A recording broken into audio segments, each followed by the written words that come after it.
Hi, Ghosties. I'm Macy. And I'm Natalie. And if you listened to the end of either of last week's episode, then you were privy to some information. We've decided to make February Listener Stories Month. So all month we're doing nothing but listener stories. But every Monday we're going to have a themed listener stories. Woo, woo, woo, woo.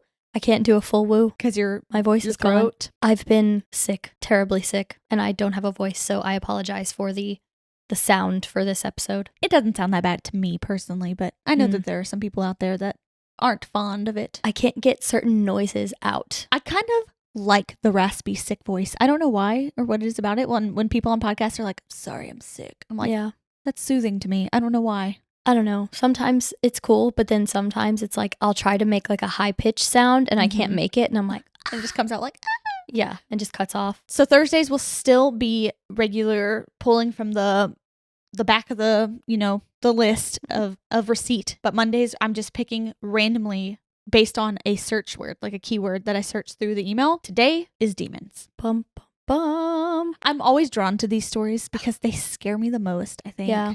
She sent me a text the other day and said, I'm sitting in my room, sweating and shaking and looking over my shoulder, writing these down. Yeah, so I don't know. I don't remember what was in here because this was a while back when I wrote this one or put this one together. But I don't know if it was just that day or if it was really these stories, but I was literally like sweating. I had to close all my curtains. It was the middle of the day when she texted me this. Middle of the day. Usually by the end of the day, it's when I'm putting these together like at night. Mm-hmm. But it was midday, like broad daylight, sunlight, hearing kids playing in the back. Like, no, it was bad. Tea. Our tea today is Harney and Sons Holiday Tea. It's a makeup from last month when we skipped a Monday. This was the one that we were going to drink. So, all right, let's go.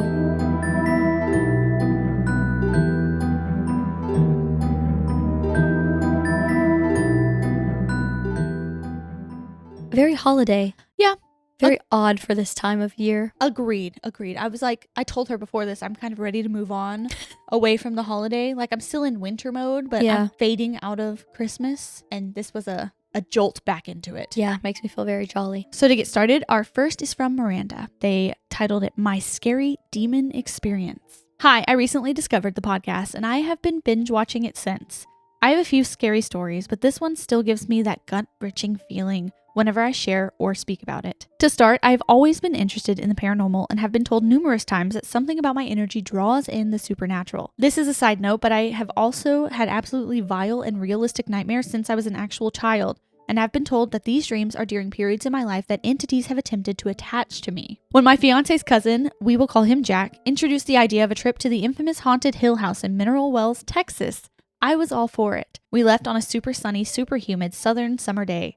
On the ride to the Hill House, we were having a great time, listening to old music, telling stories, and laughing. A few hours into the trip, we were given what I take as an omen of what was to come. As we were singing to the music, the driver of the car, Cody, screamed, and before we knew it, we were being practically pushed off the road by a semi-truck driver. Cody began to honk, because maybe the driver did not know that they were almost causing a fatal accident. The driver began to purposefully push us off the road again, flipping us off, spitting on the car, and throwing drinks at us. What? All of us were in absolute disbelief and fear-stricken, so we took the nearest exit, leading us to a gas station to recuperate. I just, literally before you got here, watched the movie Unhinged on Netflix. Have you seen it? Mm-mm. It's about like road rage and how this guy takes it way too far. That took it way too far. I'm so afraid. Literally, when I drive on the road, I try to stay away from people. I don't make eye contact. I don't honk at people. I am afraid. Me too. And every aspect. Jake will get mad at people and he'll stare them down. I call him Luigi because you know how Luigi will like glare as you pass him by? Because that's what he does. He'll glare at people. I'm like, please stop. Nope. You might get crazy. I'm going to pretend that this nothing driver happened. Was a crazy. That's so scary. Once we arrived at the home, we began the guided tour to familiarize us with the grounds. We started in the safe room to sign forms, and as we were sitting, I kept catching a glimpse of someone poking their head out of the top of the stairs. It seemed like a child, or something pretending to be a child. I told no one, thinking that it was just paranoia.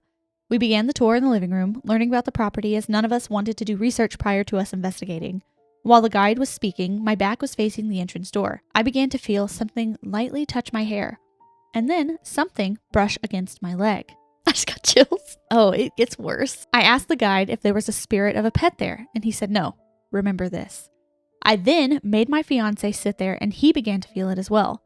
The tour guide then informed us that there are reports of a demon in this house named Toby. I assume named after the demon from Paranormal Activity. This is obviously not the real demon name, but I purposefully removed that from my memory. Good. So when we did the mineral wells, everything said his name was Toby. Really? Yeah, so I don't know if like they just keep his real name offline or I just didn't come across it, but they call him Toby. And like in the room or like on the door of the room, it says Toby's room. What a non-intimidating name. I know. Toby? I would never be scared of someone named Toby. No. Like, I just wouldn't. After this, we continued onto the tour. We were walking room to room, learning about its past. None of us really experienced anything in the remainder of the rooms on the first floor, other than me getting dizzy. We all just chalked that up to the fact that I pass out often and get dizzy multiple times a day.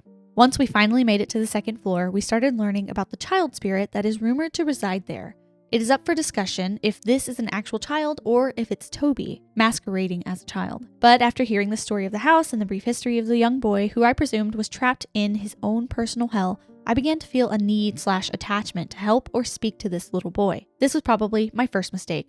I opened myself up to helping an entity that could be a demon masquerading as a child. We then moved to Emily's room. When you walked into the room, you directly see a bed and a rocking horse that goes off when it is touched. When you look to the right, there is a longer room with unfinished walls. The ceiling was low in this room, so we all chose to sit on the bed. I was sitting at the corner of the bed, listening to the guide talk more about this demon that resides in this home.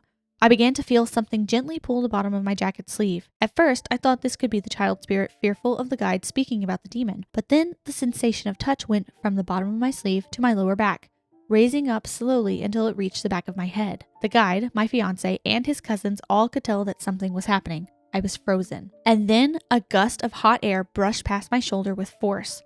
I screamed and ran to the doorway, standing in it, about to absolutely wet myself. I did not go back into that room for the rest of the night. I stood in the doorway for the remainder of the guide's stories, and he said something that made me feel so unsafe, stating that Toby, the demon, has become known for crawling on all fours. Imagine the black and white image of that old creepypasta creature that is crossing the road on all fours, but its limbs are bent in the wrong direction. This is how Toby would move. He would rise to a stance in some instances. This is not even the bad part. As I am typing it, I'm getting a chill on the back of my neck. Me so too. The brush past, she was like, oh, is there a cat or an animal? Was just the demon crawling across the floor. I felt like my brain just like bounced up and down and came out of my butt. Just like... That was like, my stomach didn't even drop. My brain dropped. I saw you shaking. Oh, no.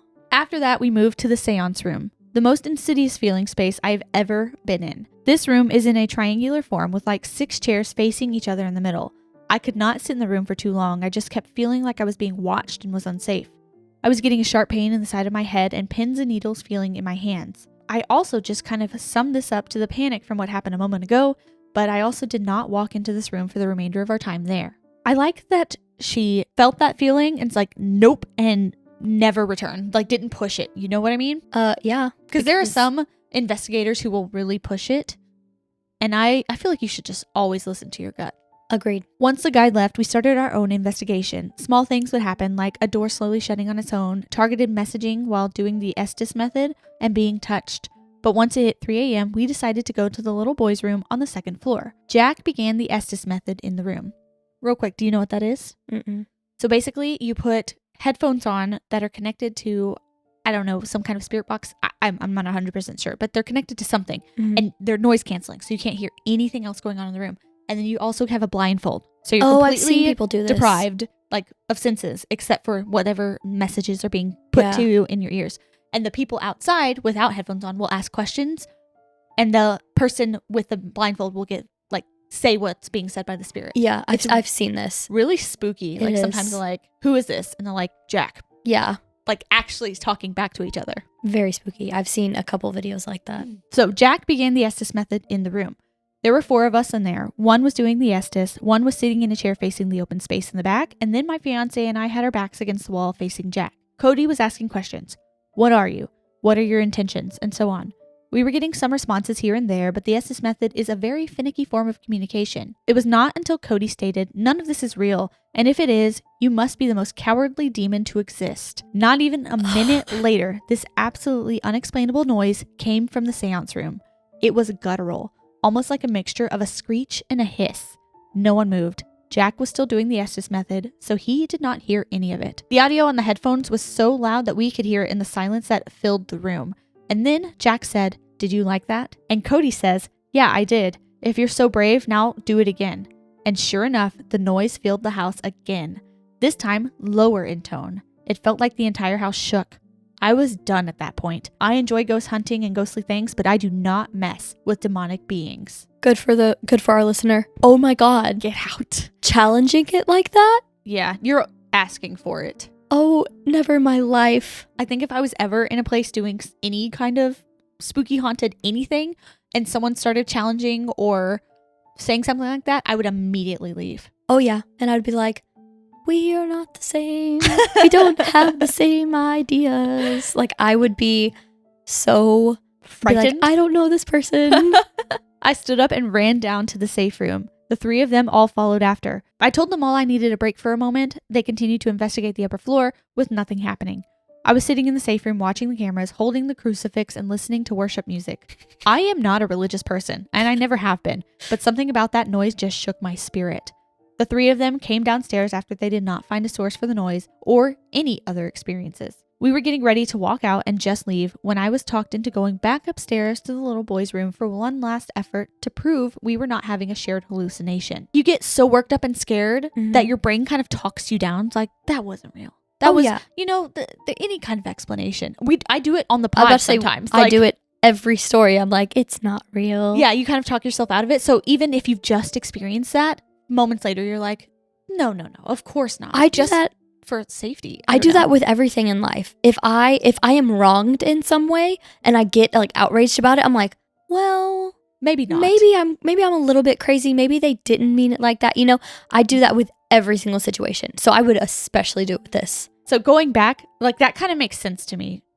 Just talking yourself into going back and reliving that experience. Yes. We sat in silence for a moment, trying to decide what to say, when Cody said, "If you want us to leave, give us a sign." And once again, the entire house was silent. The world outside was silent. And then, "If you want us to stay, give us a sign." And then there were 3 uniformed knocks, sounding like it came from the seance room. Lastly, he said, "If you want the girl to stay, give us a sign." This time, there were 3 uniformed bangs. The bangs sounded like someone slamming a book or something flat on the floor with force 3 times, and it was coming from right outside the room. That was enough for all of us. We all headed down the stairs, me going first because the last thing I wanted was for something to touch me on the way out.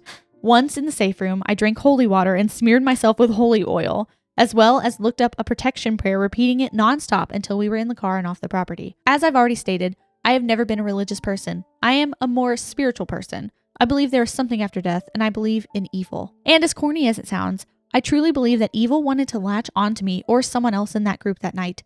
I still have nightmares about this experience and will feel like I am being watched when I wake up from them. I will probably go to other locations soon to ghost hunt, but I will never step foot in that house again. First of all, not corny. I believe you. Also, this just solidifies my decision to never go to the Hill House. Because we talked about going to Mineral Wells. I'll go to the hotel. I will never go to the Hill House. I'll drive by and be like, there it is. Never step foot on the property. No, me neither. And the fact that you want to continue ghost hunting, good for you. That would be my last one. That would be my very last one. I would completely change. I don't know if this is a career or a hobby. Either way, I'm switching. Your whole life. I'm doing something completely different. Thank you for sending in that story. And again, you just doubled down my aversion to the Hill House. Yes. Our next one comes from Chloe. This one was titled Scariest Encounter of My Life. Literally. Oh, okay. Hey guys, Chloe from New Jersey here. I just recently discovered your podcast and I am absolutely in love. I really see you guys taking off and I cannot wait to see what the future brings for y'all. Love you guys and wish you the best. Anyway, this story is a little long, so please bear with me. One night, I had a horrible dream. I was in a library casually reading, but everything felt so real. I even remember actually being able to feel the paper as I turned the page. In an instant, the library was in flames. When I looked up from the book, I panicked because not only were there flames everywhere, but I wasn't in a library. I was in what I would describe as a void. There was a red hue from the flames, but beyond the rows of bookshelves, there was just darkness. I heard screaming and started to run. The bookshelves on each side of me started to close in towards me. I was thrown back by something and started to hear the most gruesome laugh I've ever heard. When I sat up, I saw a huge demon sitting on a huge throne made of gold and bones, laughing. Its face was the absolute most terrifying thing I've ever seen. Its body was red and black with grotesque muscles that looked unnatural. Its face was the same. It also had a Joker smile with deep-set evil eyes that were solid black with a red dot in the middle. I heard screaming again, but this time it was in my ear. I looked on each side of me and saw all of my family members entwined in vines that had huge thorns that were pulling them into the shelves, crushing them. I'll let your imagination take you from there. I don't think YouTube would allow you guys to describe how messed up they were. I jolted up out of my sleep, and in the corner of my room stood a shadowy figure. It was more so of a black mass. My room was dimly lit from the charging indicator light on my mirror, so I couldn't see the best. Yet everything happened so fast. It began to move towards me, and I went under the covers. That actually made it worse. The blanket started to get tugged from every direction. I started to tuck it under myself and push myself against the wall. Everything suddenly stopped, and I was under the blanket for a good hour or two after that. I was in such shock at this being my first paranormal experience that I didn't know what to do. I was afraid to yell for my parents because I still had that overbearing, heavy feeling that it was still in the room. It felt like it was waiting for me on the other side of the blanket. I really don't know how to describe it, but it felt like someone had 60 weighted blankets hugging me. I finally did build up the courage to throw the blanket forward and turn on my nightstand lamp, and it was gone. My parents' room is right across from mine, but I was still scared to go out of my room. I didn't fall asleep until sunrise and woke up to my mom busting in my room freaking out. I explained the situation and her face went white. The night prior, I was playing video games and heard my mom and dad yelling, saying, "Stop, you're not funny." After my mom started to curse at me, I got annoyed and went to their room asking what was wrong. They both got quiet and had told me they were just kidding. I thought it was weird, but I didn't think anything of it. Well, after sharing what happened to me, my mom told me that night there was someone standing in the doorway. I've been known to pull pranks and try and scare them, so they just assumed I was once again trying to scare them with one of my dumb tactics. The hallway bathroom light was on, so they only saw the outline of a person. My mom told me that the minute I opened my door, the thing vanished. She described it as being sucked into the ground. They didn't know what happened and didn't want to freak me out. But afterwards, we had the house blessed and looked into the history. Our house was built in the 80s, and we're the third owners with no deaths on the property. My uncle is a medium and says there is something attached to their side of the family. I'm not sure how true this is, but it does freak me out because before he knew what happened to me, he had been telling me a paranormal experience he had when he was younger and had described in detail the demon I had seen in my dream. Oh my God. Oh my God.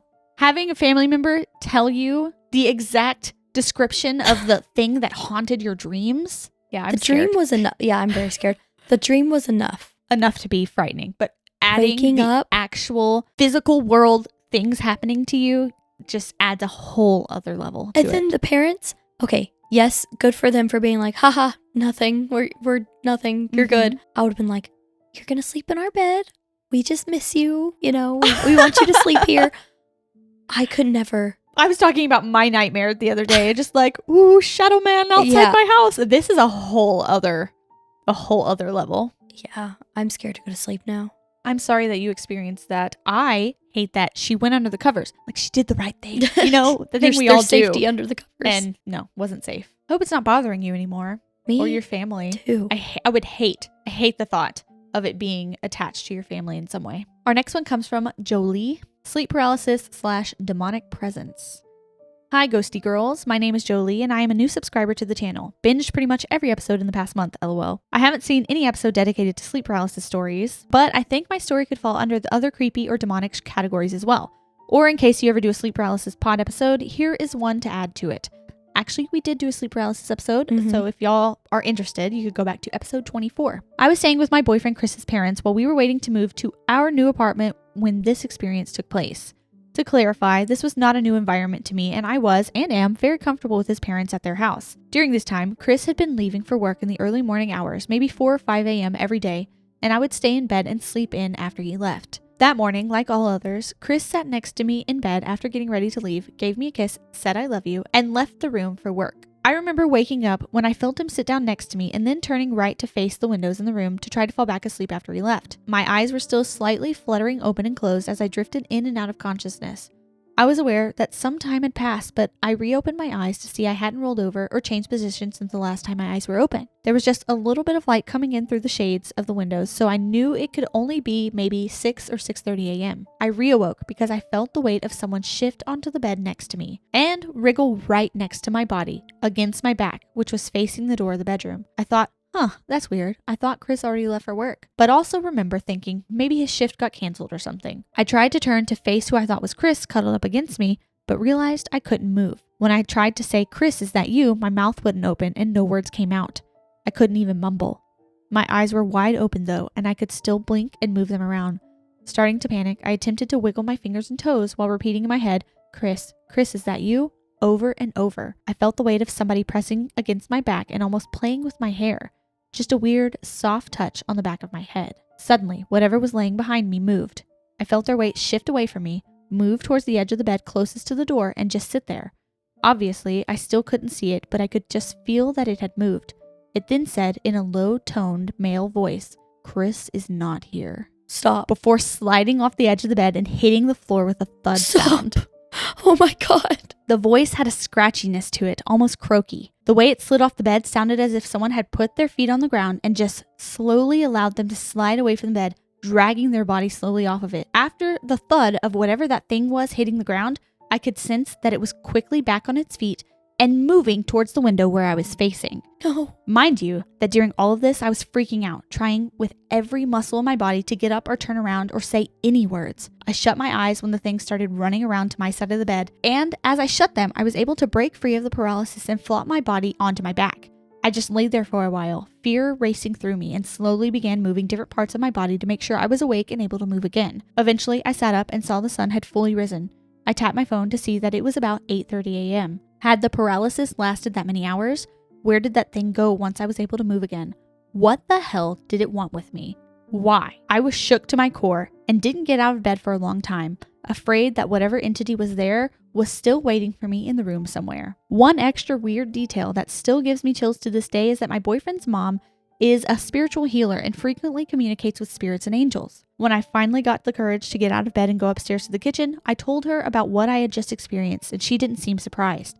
She told me that the night before, she had been doing a healing session in the house with one of her clients, and the energy attached to that client was dark and almost demonic. She said that demon or negative energy must have stuck around the house even though she had done a protection ceremony beforehand, that whatever it was strong enough to attach itself to the house. We saged the room I slept in, did a few energy clearing sessions, and banished the entity from the house, and nothing like that ever happened again. In fact, my boyfriend was shocked when we were getting ready for bed that night, and he asked if I was scared to sleep here again, and I said no. I genuinely felt that whatever was there was long gone. I slept just fine that night, but I have never ever stopped thinking about that experience. Thanks for reading. Love y'all, Jolie. Now I will never stop thinking about that experience. The way it just, like the image in my head of it sliding down and like dropping full force, like it's just like noodle body, down to the ground, and then racing around to the side to look her in the face. No, horrified. I'm so glad she was able to close her eyes. Dude, me too. I was thinking that as soon as it said like I could move my eyes or whatever, I was like, close them. Don't look. On one hand, if Chris's mom hadn't been doing that in her house, like maybe it wouldn't have happened. But on the other hand, I'm glad that she could navigate through that and get rid of whatever had attached itself. Me too. Because I couldn't imagine enduring, like that's night number 1, you know? What would it be if it escalated? You know what I mean? We probably wouldn't hear this story. I don't know. Wow. I don't know. That was dark. Sorry. So thank you for sharing the most terrifying experience you've ever had. And I'm so sorry that it happened to you. Same. And I have a feeling that we're only, 3 stories in? Yeah. I have a feeling this is going to be one of those that scars me. This is a tough one. I'm telling you. Yeah. It's already starting off horrifying. Our next story comes from Justin. Hi, I wanted to send in a story that I experienced myself when I was a kid, currently 22. For context, I don't consider myself psychic, special, or anything of that sort. At most, I would say I'm sensitive to energy and vibes, but not someone who sees things. I'm super curious about the paranormal and love hearing stories, but come from a skeptical place. I'm open to believing, but unfortunately, I'm someone who needs proof to fully believe. Unless it's Mothman, then I'm in. Despite this, I have 2 stories I cannot explain no matter how much I try. This is one. Okay, now we really have to get the Mothman episode out fast because I need to be convinced. Okay. I stay away from it all. I know there's a Mothman Build-A-Bear, and I would love to have one. Yeah. I don't know anything about it because I've been waiting for this episode. And now, okay, I'll move it up. Because as of right now, coming soon. Me knowing absolutely nothing, not real. I don't know it, but I don't know anything about it yet, so I can be convinced. So when I was little, my parents had a house built in an up-and-coming neighborhood and we were the first to move in. My mom does consider herself extremely sensitive to the paranormal and even has a few friends that own a witch shop. Yes, they actually sell potions and do readings. My dad is similar to me in that he's curious, but unless it's aliens, he doesn't take too much stock in the paranormal without proof. Our house had 2 living rooms, one downstairs and a sort of playroom upstairs for my sister and I. I tended to spend most of my time up there since I liked the feeling of being upstairs and not having ground beneath me, as well as loving to stare out of our windows. We had a TV up there on a little TV stand, and I would often plop myself down to play video games or watch Nickelodeon. I want to preface the actual events with this. I don't really have a lot of memories from early childhood. I'm not sure why, nothing horrible happened, but I just have big gaps in my memory. This happened around 1st or 2nd grade, yet to this day, I remember every single piece of what happened. I can see everything like I'm sitting in that dark living room right now. It was late. Sometimes I would stay up to watch Dragon Ball Z or the nighttime kids shows, but never this late. I had taken my mom's BlackBerry to play that game where the ball bounces back and forth and you're trying to break blocks with it. Love that game. So 2000s, I know. I was sitting in front of our upstairs TV with it on, but I had all the lights off as well as the volume so I wouldn't bother anyone. I was really absorbed into the game and didn't notice the time. I recall looking up slowly and seeing the TV on static. The TV did have quite a few static channels, but I never would have left it there. I remember staring at it, confused, when all of a sudden my blood ran cold. I knew I was being watched. My sister loves to hide around corners and spook me, but this wasn't that. I knew this wasn't my sister. I even knew it wasn't a person. I can't describe it. I just knew it wasn't good, nice, or even of this earth. Our stairs had a railing, but it was made like a waist-high wall you could peer over. It was small, so my parents didn't want to risk me slipping between bars, so they opted for the wall style. The static TV was silent. We had no dogs, and it was so late there was no traffic. The house was silent. I stopped staring at the TV and slowly turned my gaze to the railing. I didn't move my whole head because I didn't want whatever it was to know I had seen it. As a 1st or 2nd grader, I don't know why I thought that. In fact, I'm not sure why I wasn't more scared or went running. It was like I knew not to fight back or scream at the thing staring at me over the railing. Our living area was connected to an open hallway of rooms, mine, my sister's, and a spare. When I glanced in that direction, all I could see were these deep, indigo eyes staring at me. They were attached to this black figure that appeared almost staticky. I can't really describe it in words, and I'm not much of an artist to draw it, but it was 2 eyes attached to this huge, black, static figure. I didn't scream or panic. It was almost like I was in a trance. I didn't move an inch, not even when the figure climbed over the railing on all 4s and came towards me, climbing the wall railing sideways. At this point, I could see all of it. It was a huge 4-legged thing. It had 2 huge horn-like pieces coming out of its head, but they were more straight than a normal demon horn.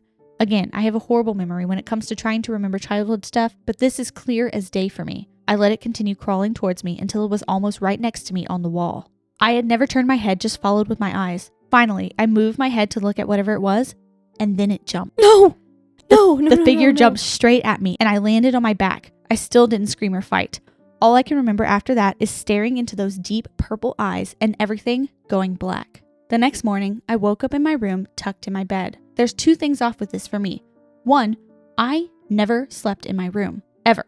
When I was a kid, I slept with my parents well into middle school. Weird, yes, I know. So to wake up in my room was strange.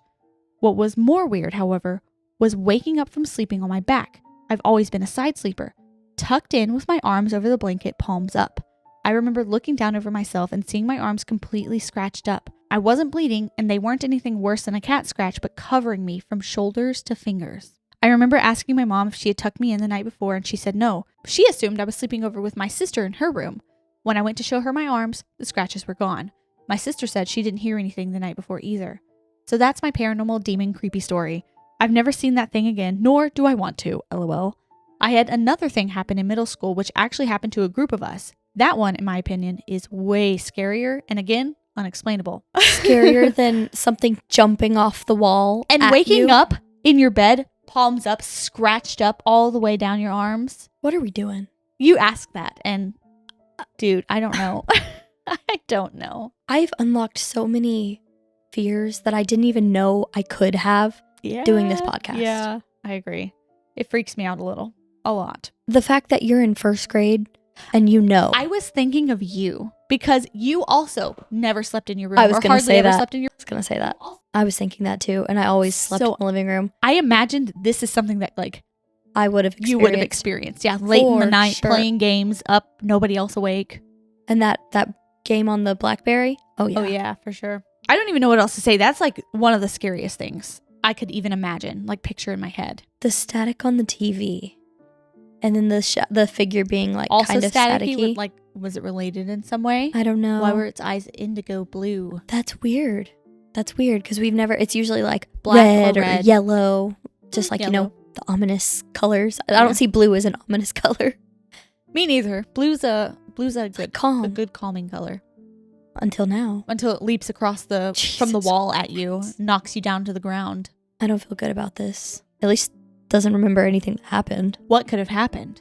I also would like to know if the event that happened later that he was talking about with the group of people related to this in some way. Yeah, me too. Without this event, would that one have happened? I want to know. Yeah. So send us the other story, Justin. Please. Send it to us. We have to know. Our next email comes from, they didn't have a name on their email, so I guess anonymous. Ooh. Chased by a demon or something dark. Hi, I just found your podcast today and I'm so happy I did. I have 3 stories, but the first is long, so I'll leave them for another time. Sorry in advance for the link. When I was younger, my friends and I would go play Ding Dong Ditch and explore in a nearby neighborhood. One day, 3 of us out of the group stumbled upon a house with a pentagram painted onto the back fence. We were curious and went around to look at the front of the house. When we got there, nothing looked suspicious about it. We stood there and talked about it for a bit when all of a sudden, my friend screamed, "Oh my gosh," and pointed at the upstairs window. By the time me and the other friend looked, all we saw was the curtains shifting back into place. She said she saw a tall figure staring down at us wearing something that resembled a clan robe and mask. This is odd because we live in a predominantly black/minority area. So we went back to our neighborhood and told our other friends about it.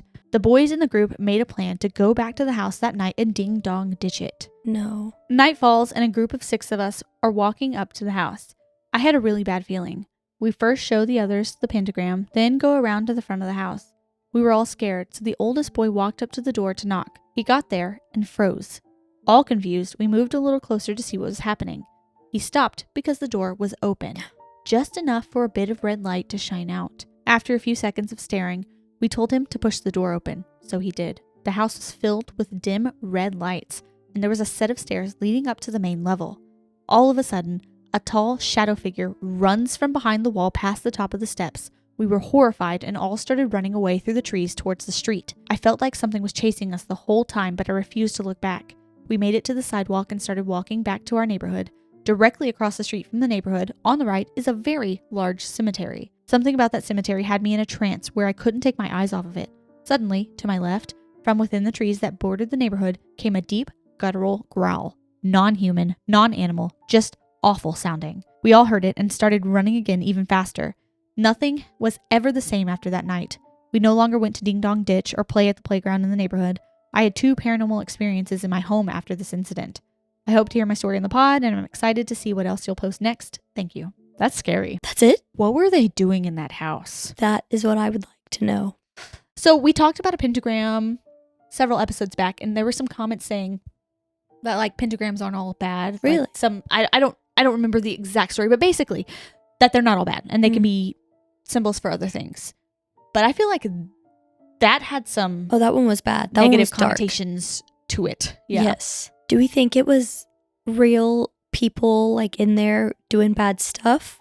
Or is it like a demon-y thing? I don't know. In my mind, I make up stories, like backstories for everything that I read. Yeah. And the backstory here, in my mind, is that there are people in there summoning bad things. Yeah. And maybe summoning evil to get what they want. You know what I mean? I could see that. Yeah. And so it just kind of is in that house. Mm-hmm. I could see that. And it was bothered. And so it chased them. That's scary that it was never the same after that for them. Oh, yeah. Either. Like their whole friend group kind of disbanded. Stopped playing outside together. That's really sad. Our next one comes from Hailey. Warning, contains ghosts, full body apparitions, fairies, and demons. Oh, wow. Hey pod, it's Hailey, and I know you are still doing listener stories, so here are a few of mine. Firstly, I just want to say I'm obsessed with your podcast. I even bought my own Ghosteas mug for when I'm watching it. Thank you. Anyways, I'm going to keep it as short as possible, but I have a ton of stories from my childhood all the way up. Firstly, I would like to explain that my house growing up was in the middle of nowhere on a ton of acres for farmland and was huge. Way too big for our small 4-person family. 5 bedrooms, 3 bathrooms, and every room was huge, with there being 2 levels to the house. This is relevant to the story. What did we say a couple pods ago? Big houses. Yeah. Mm-hmm. You need a small cottage, just enough to fit you and your family. Yep. And nothing else. Yep. Story number 1. Full apparition ghost. My parents slept on one side of the house, and me and my sister, who are a year apart, slept on the other end of this giant house. I had my own room, but I slept in hers because I was so afraid of my own room and the scratching I would hear in the closet. We would often see a tall, dark figure standing at the front of our door, and the door that we remembered closing was wide open. We also just assumed our dad was getting up to check on us, even with him swearing he didn't get up at night, and the figure always eventually went away. One night, a little girl around 6, which was also my age at the time, came into the room, her hair glowing from the moon shining into the window, and she asked me if I would like to play. I quickly crawled out of bed onto the floor to play with her, and she had Barbies. I didn't know that's what it was at the time because we never had dolls in the house, nor did I know what one was. We played for a while, and then she said as she was laughing, and I quote, "This is what I'm going to do to you." What? As she ripped the arms, legs, and head off the doll.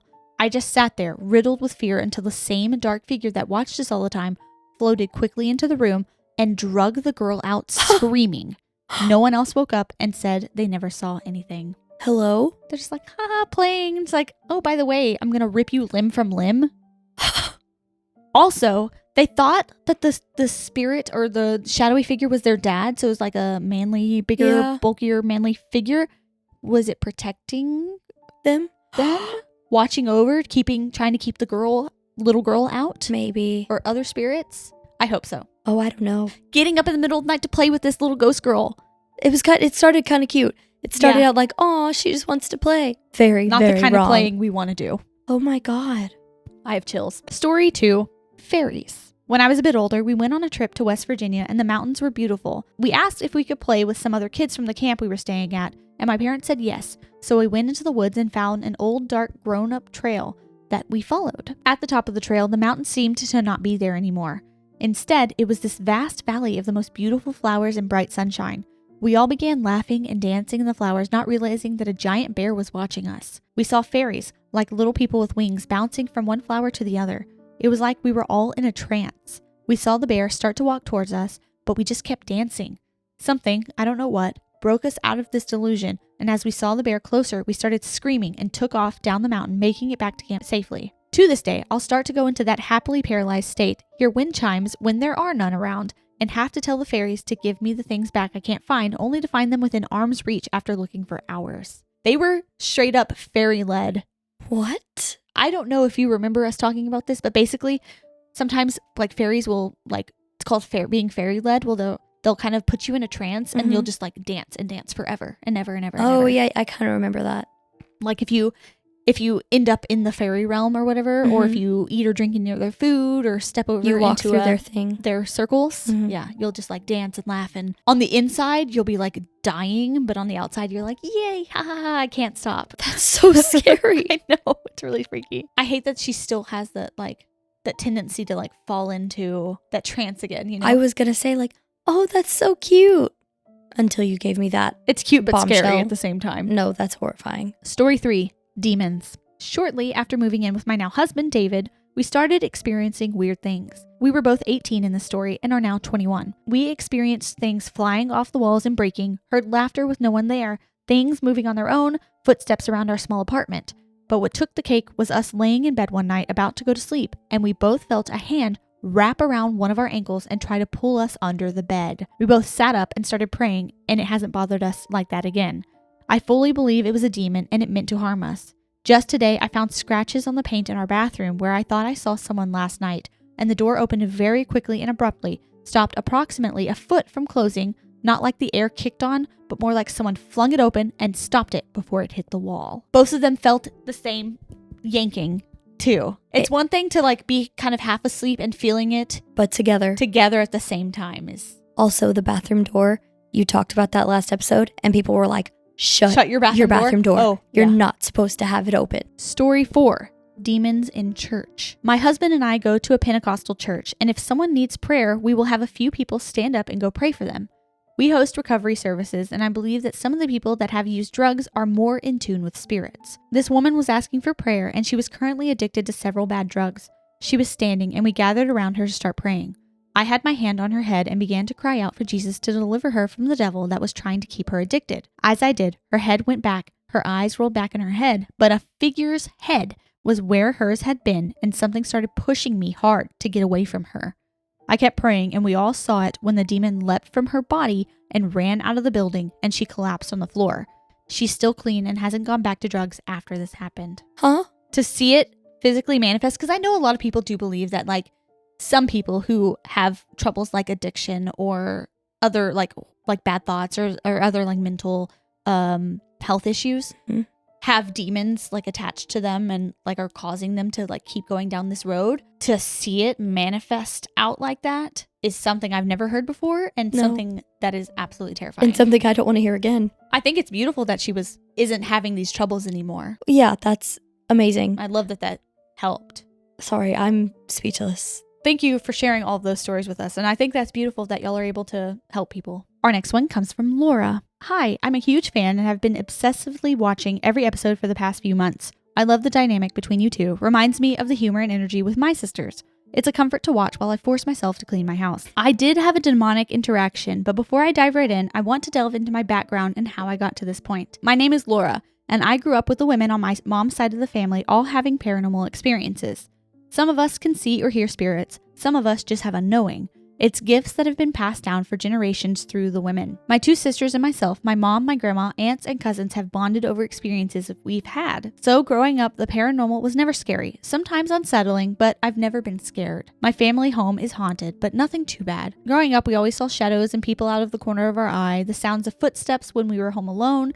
Grandbabies would say hi, but no one was around, and several babies born years apart, all looking at the same corner. But anytime I was a kid and would get scared, my mom would always tell me, "You have a body, they don't. They can't hurt you." And anytime I felt a spirit who was angry, I would call back to that and my fear would leave, and I would settle myself and tell the spirit to leave. I found out in 2018 that's not exactly 100% true. No, I was just about to say, I love that. Yeah. Good. Dang it. When I was 20, I went on a mission for the Church of Jesus Christ of Latter-day Saints.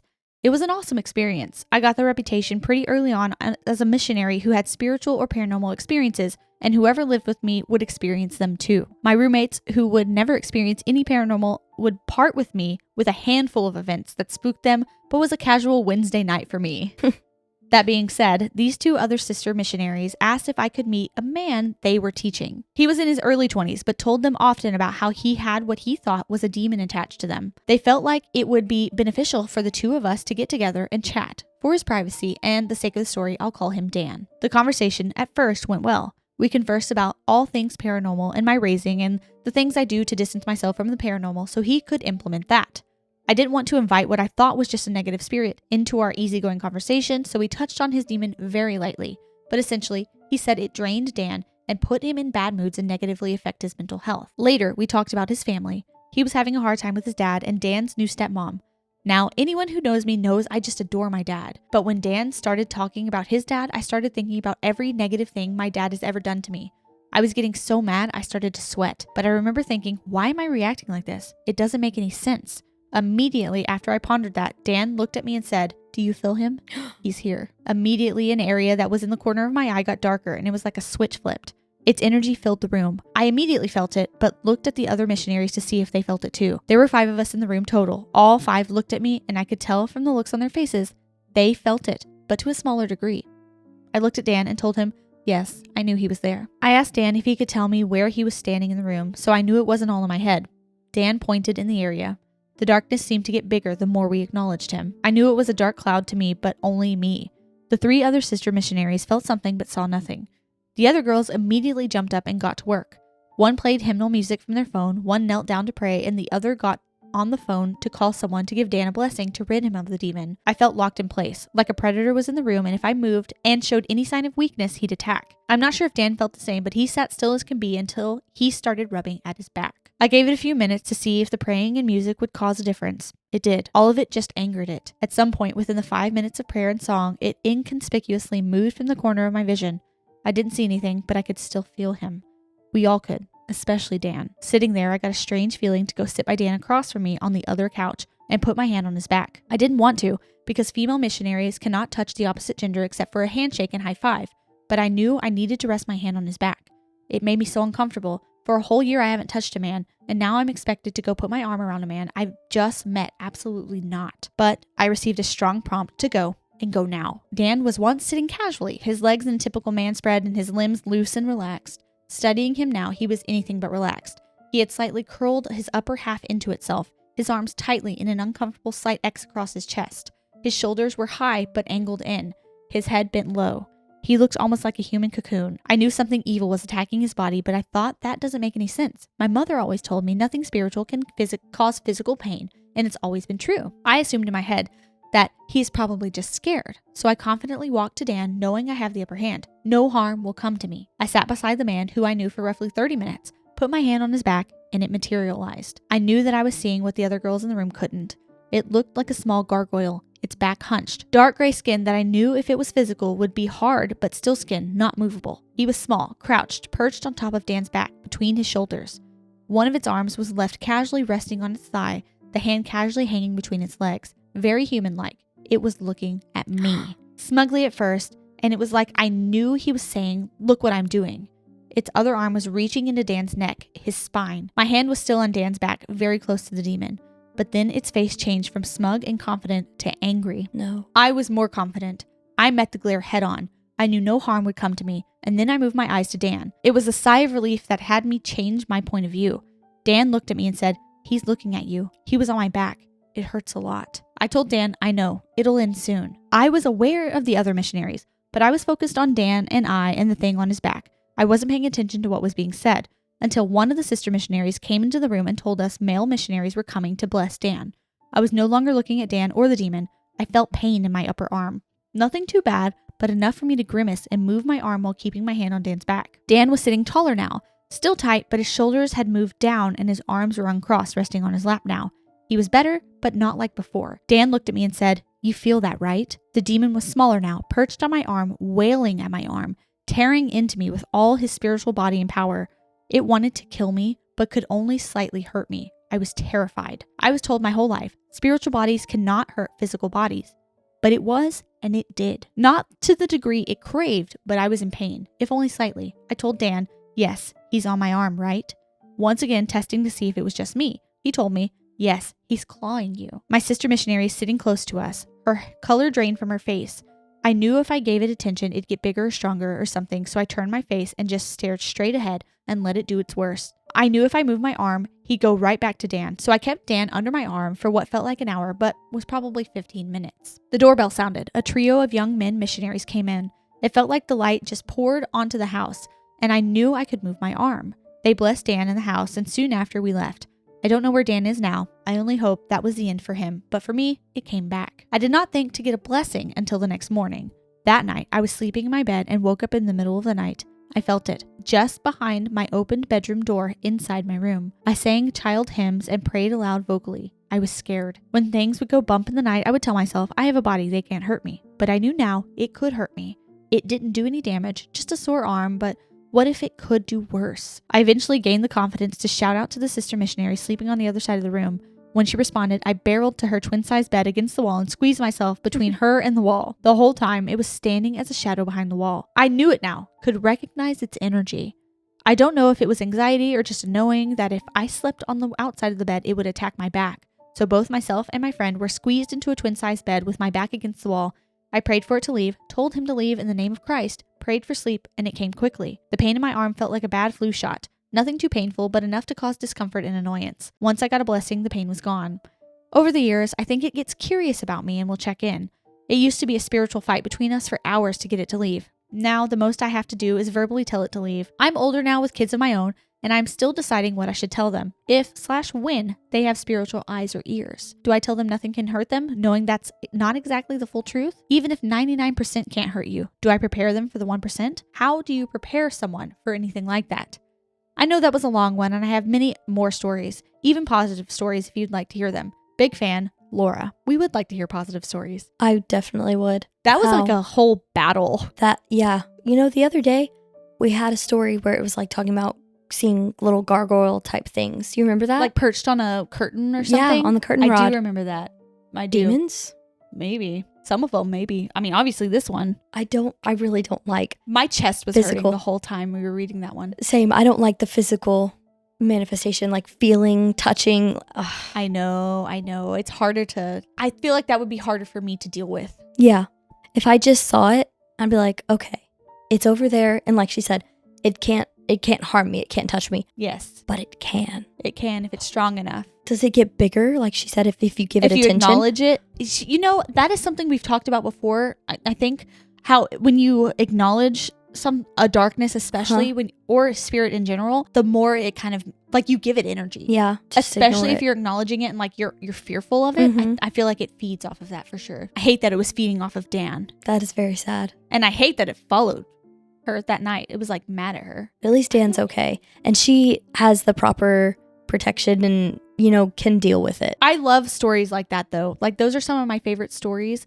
I think that's why I like exorcism stories so much, is because it's like the battle and usually the good wins. And that gives me hope and like good feelings. Yeah. To like know there is power over it. No matter what you believe in, who you believe in. Yeah. Like there is light always wins. And you have the power to harness that light in some way. Agreed. I like to, and someone else commented this, so I wanted to say it here too, because I saw it and I was like, oh my gosh, I do the same thing. I think it might have been Robert said that they envision like a bubble of light, like coming from them, like and a force field over their whole property. And I told you I do this. I do this all the time well, not all the time. I should do it more often, but while I lay in bed, and I mean, I believe in God, so I like pray to God and like get my power through God. And I envision a bubble of light just like coming from within me and surrounding myself. Like and Glinda? Yeah, kind of. But it like comes from within me and it surrounds myself, and then it slowly works its way out. So it'll surround my bed and it'll surround my whole house and surround my whole land and like everyone around it. And like in my mind, I'm like pushing everything out. You know what I mean? Like kind of like Twitches when they like the light and it like explodes out and like all the darkness is pushed away. Like that's what I imagine in my mind. And then sometimes when I'm like extra anxious, I'll picture like your house and you and like bubble of light over your home and bubble of light over mom and everyone in our family basically. The like guilt of praying for yourself and then being like, and this person and their dog and their goldfish and their aunt and their grandma and everyone else everyone in the world. Yes. Me too. I do that all the time. Thank you so much for that story. I don't, as far as your questions about what you tell your kids, I have no clue. I imagine you just tell them as it comes.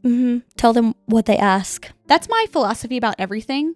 So I'm not gonna, I mean, obviously I teach my kids like the alphabet and like actual school knowledge, things like that. But anything outside of that, I give them only what they ask for. So if they're old enough to ask about it, they're old enough to know about it. And if the more specific questions they ask, the more specific answers I give them. Yeah, and I think that's correct. My philosophy usually about most things. I agree. But good luck. And thank you for that story. Our last story is a bit of a long one. It's from Lakyn. And the subject of their email was, I'm a psychic and can see demons. My story. Okay, I was very intrigued. Hello, beautiful ladies. My name is Lakyn, like bacon, and I've been meaning to email you about some of my experiences, but I run a nonprofit farm animal rescue, and let's just say I've been pretty busy. I could write you an entire book on my stories, but I'll try my best to summarize. There's so much. First of all, love what you do. Yes, thank you. Thank you. Thank you. Also, as if I'm a farm animal, thank you for what you do. But I think it's beautiful. Any kind of animal rescue is hard work and good work. That is what I would do. And our mom has said this too. If I won a dog rescue, if I won some kind of lottery somehow, I would have all the dogs. Also, thank you for sending the pronunciation of your name, because sometimes I feel so bad that I'm butchering people's names. I just know it. Lakyn like bacon. Lakyn like bacon. That's funny. First, some background. I'm 22 and I live in Pennsylvania, a state very rich in history. My family is very much into the paranormal realm. Annual visits to Gettysburg and lots of trips to local haunted locations with ghost equipment. They all have their own packs of cards and have gotten lots of readings over time. In my own personal opinion, I feel like most psychics are very broad. They tell you things that could apply to most, or people get excited and reveal too much information, making it easy for the psychic to fake something. I never had a very unique reading from any of them. That's my exact opinion or thought on psychics. I've never had a psychic reading, mostly because I don't want to give my money to frauds, to people who are out here swindling. I'm not afraid of giving my money to frauds. I'm afraid of finding out something and then spiraling about it. Because I would, if they gave me some kind of cryptic message, yeah, I would be freaking out. The women in my family are very intuitive people, each with their own experiences. It seems that a lot of us have some variation of clairvoyance. Apparently, I have it all. Every psychic or medium they have visited have brought me up, even if I'm not there. They all immediately seem to pick up my energy, telling them I have great gifts. However, I didn't really want it or to acknowledge it until about 3 years ago, and it gets stronger every day. So it began when I was about 4. It was my first experience that I unfortunately don't remember. My aunt and grandma were babysitting me and had put me down for a nap upstairs. They went to the living room to watch a movie and out of nowhere heard a very big jump and what sounded like someone running down the hallway. They raced upstairs, worried that I had gotten out of my pack and play, but when they reached me, I was standing and looking around and confusingly said, "Where'd they go?" Safe to say, they brought me back down with them and watched a movie, completely shook to their cores. What I saw, I couldn't tell you. I wish I could remember. Dang. There were so many others between then and now, but I didn't know I had abilities during those experiences. I figured I was losing it. One of the scariest experiences I ever had was in 2021. My mom and I had moved into a 1970s home in a big neighborhood around 2014, and I hated it from day one. It always felt dark, and I honestly slept with my mom most nights. My dog, animals are extremely intuitive, wouldn't cross the threshold of my bedroom door and would stare at the corners. Something felt wrong. The activity really picked up when my mom and I would hear each other calling for the other, but it wasn't us. We started to accept it as we were too busy running our rescue to address it, but ignoring it made it worse, which is exactly the opposite of what we just said. Knocks would happen. Our house would lose power and nobody else's did. Doors would slam and devices would glitch. I just chalked it up to lack of sleep and COVID quarantining. I figured I was going crazy. But several weeks after things picked up, my 2 aunts and grandma came to my house. One of my aunts and my mom hadn't talked in a long while at that time due to familial issues, so her arrival was confusing. At the time, she was the most clairvoyant. She came into the house and told my mom and I that there was something going on, something dark. I was obviously in denial, but decided to let her do her thing. She had a huge mental breakdown from what she saw. First, it was a huge army of people surrounding our house who were terrified of the entity overpowering the house. She saw a very tall, dark shadow man. I decided to give it a go as well, being skeptical, of course. I kept hearing the name Henrietta in my head and saw a young girl with braids. No idea why, but when I said it out loud, my grandma froze. It was her first sister who passed away before her birth. My grandma wasn't born until 8 kids later. Henrietta had told me she was there to protect me from the entity. It's not something I could make up, but I was still refusing to believe it. That's kind of beautiful. A little bit that she's there to protect her, her family. Unfortunately, at this time, my aunt didn't understand all of the steps when practicing her abilities. She was simply trying to help. I know that. But unless you want to communicate with evil energies, you must, and she put it in all caps, protect yourself before opening your third eye. It is such a simple step, but extremely important. And since this didn't ensue, everything went extremely south after her visit. A few nights later, I was in a deep sleep. I just remember I was dreaming of something bright and colorful, and suddenly it all went grayscale. A huge black blob then covered everything I was dreaming, kind of like the mask coming from the door in the A View from the Halfway Down episode of BoJack Horseman. Before I could process it, I woke up to my blanket being ripped off of me onto the floor. I was terrified. Safe to say I slept with the lights on. A few more nights later, my ex was sleeping over. We were both asleep, and I had another dream. It started the same way, happy and peaceful, but then it quickly switched mid-dream. I was in my room and felt like I was back in my body. I hadn't looked over and saw my ex sleeping. I then looked to the other side of me, and a very tall gray figure with dark eyes was standing next to me. He didn't speak, just staring before walking to my window and climbing out. I immediately woke up. I also know it wasn't sleep paralysis, as I had experiences with that before. When I looked over at my ex, he was also awake, staring at the ceiling, unable to catch his breath. He told me he had a dream, the exact dream as mine. I couldn't speak. We then both looked to my window. It was open. Oh my God, it wasn't a dream. When you said that, chills just through my entire body like 3 times. God. It was the middle of winter. Neither of us had opened it. Typing this now, I have full body chills. Girl, same. At this point, I was 95% in belief, but I didn't know what to do about it. The next few nights were absolute hell. Blankets kept getting yanked to the floor, and a hand gripping my leg or arm would often wake me. I started flipping my entire sleep routine. Awake at night, snoozing during the day. It was awful. Things got so out of control that we actually went to live with my aunt for a month or 2, but I couldn't escape it. The activity happened there as well, again and again. I went to a very, very dark place and had thoughts that I'm certain weren't my own. I felt like everyone was second guessing me since the attacks were only on me and nobody else in the house. They could clearly see my struggle, especially since it started following me everywhere. My family started urgently looking for psychics, religious practitioners, and mediums of any kind who they hoped could help me. When I tell you there is nothing in life that can terrify or consume you like being attacked by an unseen force, every living minute is full of fear. I wouldn't wish it on my worst enemy. I went to a few mediums who did nothing but give the broadest of statements until we found Brooke. She was a psychic with great ability, a real psychic. She told me everything I was dealing with without a single word from my mouth or anyone else's. Brooke helped us cleanse our house, got us a priest to bless the home, and gave me daily and weekly practices to keep it away, especially since it was gaining energy for real harm. Letting it go dormant could start things again. We all believe it wasn't human. And I'm right there with you. We lived in the house until the spring of last year, and I can confidently say I effing hated it there. We recently moved to a farm for the rescue. I was a bit afraid since the house is older than 1850, and I think we all tend to believe that older properties are haunted, but I feel so safe and warm here.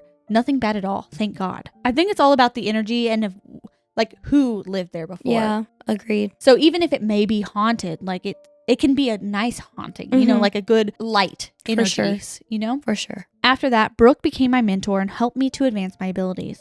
She tried different things with me to see what I was capable of. Since I was just starting out, we figured it wouldn't be much. Ha! One of the things she tried was psychometry, the ability to read objects or photos. I honestly laughed. How can one tell you anything simply by holding an inanimate object? Well, she handed me a photo upside down and asked me what I felt. Without thinking, I said the first thing that popped into my head. I really thought the whole thing was stupid, but I told her I saw a family with kids. My eyes were closed, but she said she looked at my mom and the two others in the room with disbelief. She asked me how many children were in said family. I first said 3, but didn't feel certain. Then I saw a very clear 4.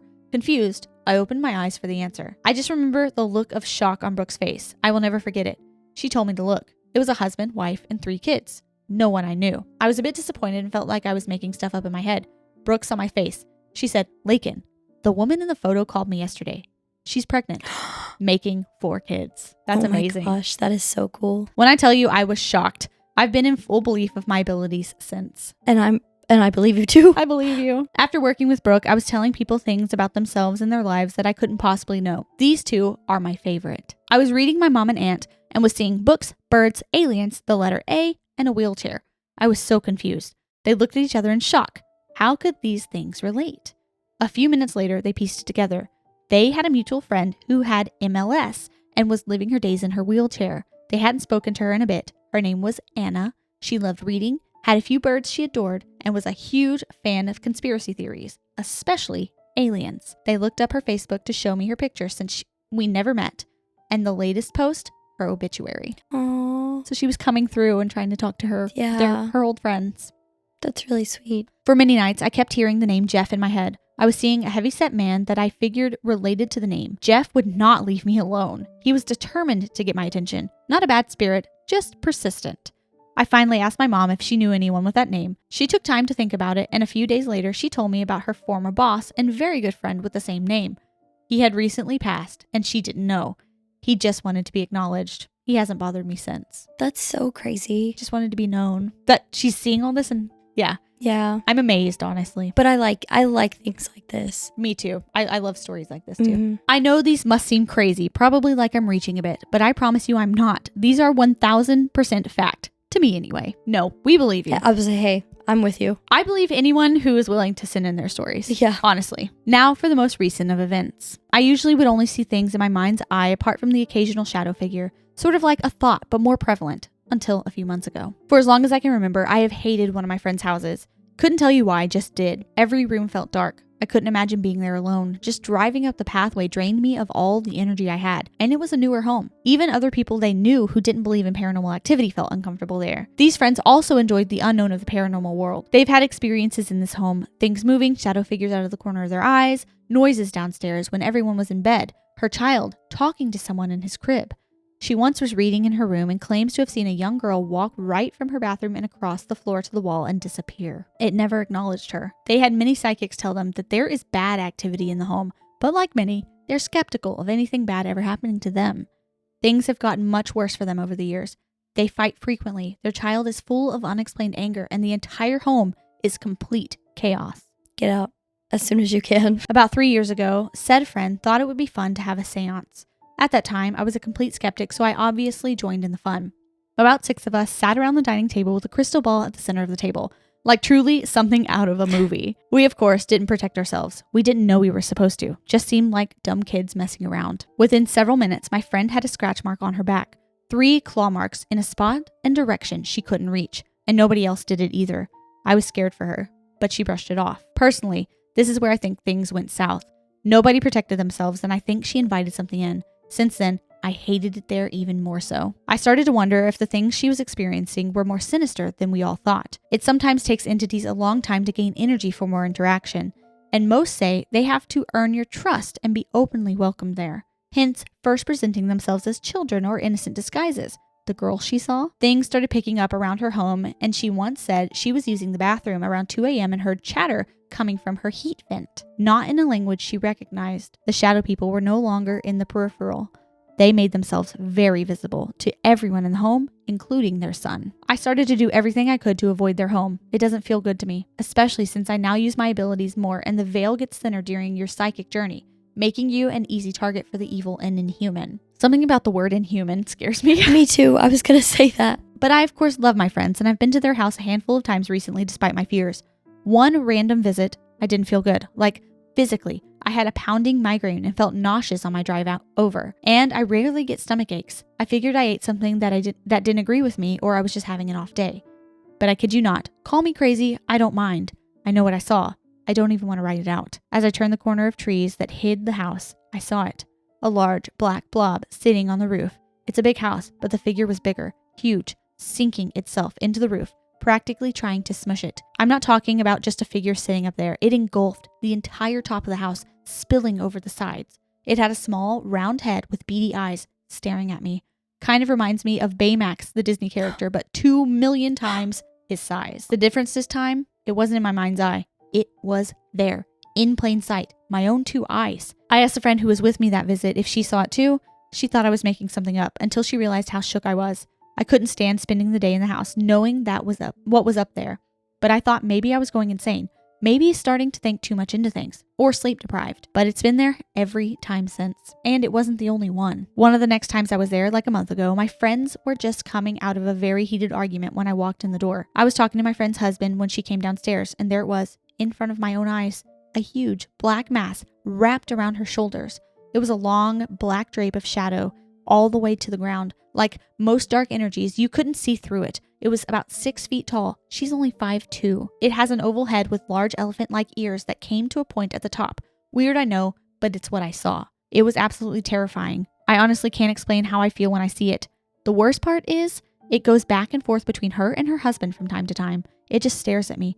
But as Brooke taught me, I cannot acknowledge it. I must keep myself protected, and she actually advises that I stay away. I haven't mastered my abilities, and it is very easy for things to cross the veil and onto me. I know how to keep myself safe, but it hurts me that I cannot protect my friends. They aren't aware of what I see, and I'm working on how to tell them, since it can be dangerous to discuss its presence, as it will give it more power or control. It's very scary how easily these things can grow stronger. I'm not sure if it's taking multiple forms or if these entities are different. Either way, it's dangerous and getting worse. I spoke to Brooke about it this past weekend, and she couldn't believe it. She only knows of 3 people who can see things in front of them like I did. One of them actually helps local police with tough cases and has provided them with help many times, a job I hope to have someday. Okay, this is my closeout. I tried to summarize it, but that didn't happen, did it? I'm pretty sure you will both think I'm insane. It sounds so crazy. Sometimes I think I'm insane, though I really do promise this is all true. If I could give my gifts away, I would. It's not always fun and exciting. It can be truly dangerous, not to mention how it takes everything in me to keep the spirits at bay during the day, since they are desperate to speak from beyond. My personal belief of the paranormal world, well, I'm new to this, and I also think it's something we will never truly understand or comprehend. But I don't believe there is a limbo or some great beyond that they go to and stay in. I think there are layers to our reality. Some spirits think they are still alive and can't comprehend that they've passed, so they continue on like normal. I also think the layers explain why sometimes we see things that don't acknowledge us, because everything sometimes just merges. I could be completely off, but it seems like a possibility to me. As for non-human beings or demonic entities, I couldn't tell you. I also don't really want to know. Forget fearing the oceans and outer space. Nothing is more frightening than the unexplained realm of the paranormal that lives among us. That's all for now. As I said, there's so much more I could share, but I don't want to overload y'all. Just to be clear, not everything I experience is bad. The ratio is non-existent to the wonderful things I've been able to share with others. I absolutely love your podcast as well as your energies. You both have beautiful auras, bright and glowy. Thank you for Ghosties. I always listen when cleaning stalls or washing horses. It makes my rough days of rescue so much more enjoyable. Much love, Lakyn. Wow. I'm glad our auras are glowy. Me too. I like that. Me too. So much. Thank you. Again, thank you so much for your work running a rescue. Yes. That's beautiful. And obviously your work with the paranormal. You're doing beautiful things all around. And I would love to hear everything. Me too. If you ever tell your friend, even if you don't want to share it on the pod, I would love an update to just know what they said, if they acknowledged, if they're able, personally would really like to know if they were able to get rid of whatever is skulking over them in their lives. Yes. So even if you don't want to share it, you just let us know. I would like an update. That is such a tough position to be in. I cannot imagine. Seeing and knowing these things are happening, but you can't say anything about it. Yeah, that's crazy. It would be hard for me to visit my friend for sure. Me too. But thank you for sharing all of that with us. We don't think you're crazy or insane. No. We truly believe you, and we want to hear everything. And thank you to everyone who sent us in stories. This was good. These were scary. This was a good one. I really liked this one. I love the beautiful stories. Don't get me wrong. I do. They make me feel happy. But something about a scary story just... It's good. Sends shivers. I love it. So thank you again to everyone who sent in their stories. If you'd like to send in your story, you can email us at ghosteaspod@gmail.com. That's ghosteaspod@gmail.com. Double check the spelling because I know some people said they had a hard time emailing us. The email should work, so just be sure that you're spelling everything correctly. It's written down in our description too if you need to look at it. We are making our way. I promise we're getting there. I thought we were almost done with September. We are not. So we're still at the end. We're like in September 25th. In terms of emails, listener stories? Listener stories, yeah. We have a lot, but... So we're getting there, I promise. So don't get too frustrated if we haven't gotten back with you. We will. I just want to reiterate that again because I know some people are waiting for their story to be told, and it will be. If you like this video, please like it, share it with your friends if you feel compelled to do so, and subscribe for more. We've got another listener stories coming this Thursday, and more listener stories all month long for all of February, every Monday and Thursday, twice a week. It's gonna be good. It is. If you're on audio, please give us 5 stars and share that with your friends who like podcasts. You can follow us on Instagram at GhosteasPod. We have posted there the teas that we'll be drinking for the month. So if you'd like to drink the same teas that we are drinking, order one of them. If one of them sounds good to you, you can go look over there and have the same tea with us on the same day. We have our a whole big worldwide tea party. Yeah, it's cute. I love that so much. Me too. But we appreciate all of you, and we'll see you on Thursday. Goodbye.